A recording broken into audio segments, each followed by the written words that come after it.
Lisa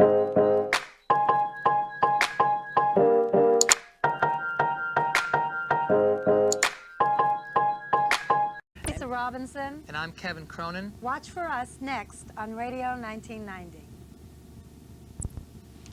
Radio 1990 continues now with Lisa Robinson and her exclusive interview with Kevin Cronin of REO Speedway.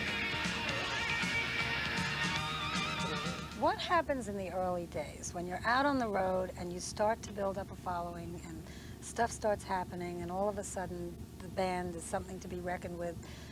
Do you go crazy with that whole kind of rock and roll trip, with the traveling, with backstage, with parties, with trashing hotel rooms, with all those kind of escapades that, well, REO Speedway in particular has been sort of labeled madcap, crazy, silly things happen on the road? Well, we have a good time on the road. You know, when we come to town, I mean, to me, you know, part of what we're doing out there is we're bringing a good time to whatever city we're going to, and when we're on stage, we're, you know, hopefully the fun that we're having is going to be contagious, and the people in the audience are going to, you know, get excited by the music, but also just by the actual fun that we're having up there. And so, you know, for us, we like to be having fun the whole time. You know, we like to, from the time we leave Los Angeles, I mean, it's kind of like when, you know, when you're a teenager and your parents are leaving for the weekend, man, and they leave you the keys to the car, and you know, and then they take off, and then you got the house to yourself. Well, when we get on the plane to leave Los Angeles, that's the feeling. When we get into a hotel, it's like we get the house to ourselves. Mom and Dad are gone. Is it still like that, though? Yeah, in that respect, it is. And the fact of, you know, freedom, and there's, you know, the only responsibility that we really have is to do a good show, but that's fun. And so we have a responsibility to make sure that we're having fun. And, you know, you're away from home, you're in a different city every night, so any ridiculous things that you do last night, you leave them behind. You go to the next town, you know. We were just talking about trying to stay healthy while you're on the road, and of course you've probably been on the road more than most people, even in rock and roll. And are you doing this eat to win diet, or is this a thing that the whole band is into, or? We like to call it a nutritional program. Diet sounds good. Okay. Yeah, we're all doing it. We're all doing our best to do it, you know. It's what is it? It's I haven't read the book, so I don't know. It's the Martina Navratilova. Yeah, that one. Yeah. I mean, basically, we saw what happened to Martina Navratilova just from being kind of a, you know, high seed tennis player, and I mean, she looked okay, but now she looks great, man. Now she's just, you know, she's strong and healthy looking. So, you know, after years and years of being on the road and just being crazed almost all the time, this year we just decided to try something new. So what does that mean? Does that mean you don't drink, you don't indulge in any sort of excesses on the road, you exercise? Well, excess is the trip, I guess. You know, we just try not to be excessive, get some exercise. You know, our show is real athletic in general. I mean, just, you know, there's a lot of energy expended out there. If you're gasping for breath in the middle of a rock and roll show, it doesn't look too good, you know.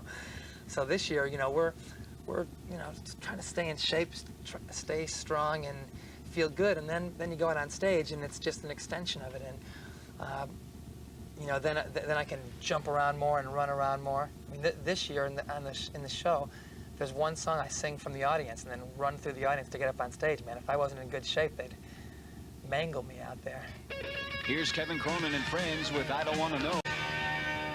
Lisa Robinson will be back tomorrow with more of her conversation with REO's Kevin. Hi, I'm Lisa Robinson. And I'm Kevin Cronin. Watch for us next on Radio 1990. Radio 1990 continues now with Lisa Robinson and her exclusive interview with REO Speedwagon's Kevin Cronin.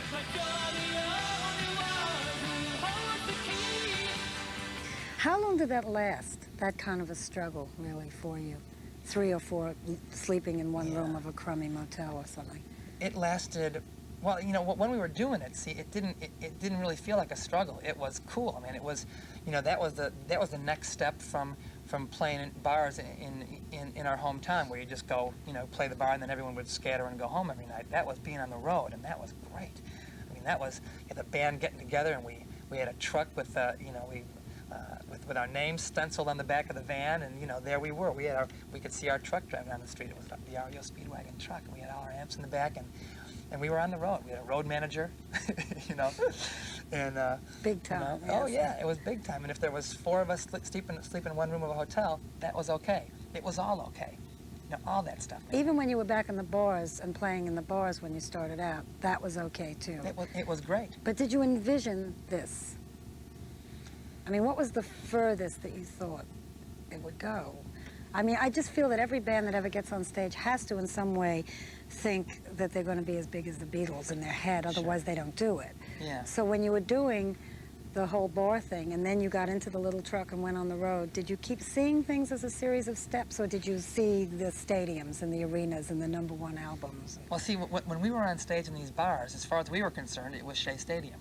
You know what I mean? It didn't matter that it wasn't. In our group, the 5 of us and whoever in our crew and everybody, to us, we were the biggest band there was. And we were, you know, if we were playing a bar, that was it, man. That was hot. And you know, you have fantasies in the back of your head and stuff, of course. But as we were doing it, you know, we took it every step of the way, man. And every step that we went, that was great. And we were just, you know, and there was always some kind of.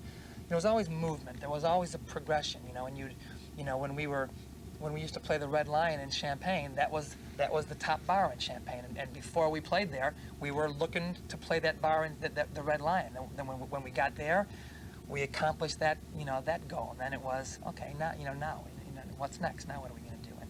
But in our minds, like I said, we were hot.